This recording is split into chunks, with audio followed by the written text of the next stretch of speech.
नमस्कार। जय श्री कृष्ण। तो जैसा कि हम बात कर रहे थे सभी राशियों के बारे में कि आपसे कौन जलता है, मतलब ईर्ष्या आपसे कौन रखता है। तो सभी राशि और लग्नों की बात हम कर चुके हैं, केवल अंतिम 4 आखिरी की बाकी है। आज उनके बारे में बात करके उसको पूर्ण कर देंगे। अब देखिए 2 बार में बन जाता था, 3 बार में बन जाता है वीडियो।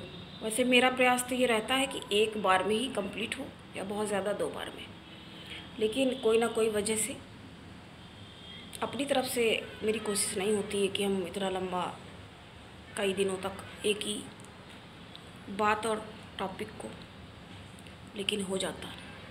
लेकिन एक तरह से अच्छा भी है। अब जिसकी जो राशि है वो अपनी जा कर के देख सकता है, उसको फिर ज़रूरी है अगर इच्छा है सुनने की तो सुन भी सकता है, बाकियों के बारे में भी जान सकेगा। तो इससे तो हम बाकी की धनु, मकर, कुंभ और mean last but not least, तो 4 ही बची हैं, इनके बारे में हम बात करेंगे। ये ईर्ष्या जो है ये प्रत्येक में ही लगभग पाई जाती है। आपको लगेगा कि हम ऐसा क्यों कह रहे हैं। देखिए बहुत कम ही लोग होंगे, बहुत कम, जो ईर्ष्या द्वेष से ग्रस्त ना हो, क्योंकि चाहते नहीं भी हैं जैसे किसी से जलना, जैसे जलन होती है फिर स्वयं ही कहेंगे ना, जैसे स्व अनुशासन से वो अपने आप को भी रोकना चाहते हैं कि ये चीज़ अच्छी नहीं हो और नहीं जलना चाहिए। लेकिन कुछ लोग तो देखिए बच जाते हैं।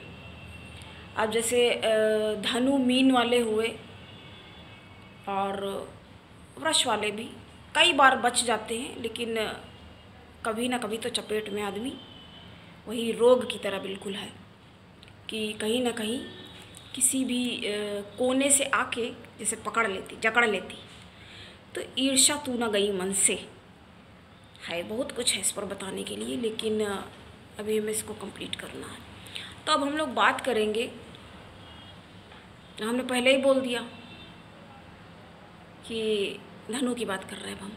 सबसे पहले हम बात आज करेंगे, वैसे तो 9 नंबर पे है ये राशि और लग्न। तो धनु राशि और लग्न वाले, जैसे कि हमने पहले ही बोल दिया कि इन्हें तो किसी से जलन नहीं होती है। सबको मालूम भी होता है अरे इनको क्या जलन होगी, क्योंकि अपने आप ही श्रेष्ठ कहा गया ना, श्रेष्ठ लग्न मानी गई है। तो इसका ये मतलब नहीं कि और बाकी सारे बेकार हैं, नहीं, ऐसा नहीं कहा जा रहा है यहाँ पे। अब जो बात हो रही वही बात हो रही, और भी हैं श्रेष्ठ लग्न, लेकिन अब इसको कहा गया है तो हम आपको ही बता रहे हैं।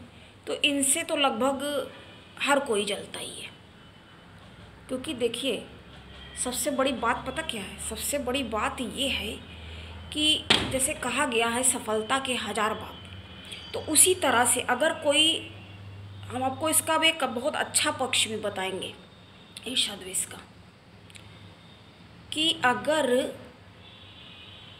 सफलता के 1000 बाप तो ईर्ष्या तू न गई मन से, ये कैसे नहीं संबंध होगा।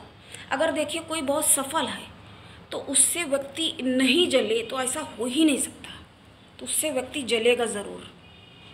तो एक कारण तो यही हो गया, अगर कोई आपसे जल रहा है इसका मतलब आप सफल हैं, और या तो आप सफलता की राह पर हैं।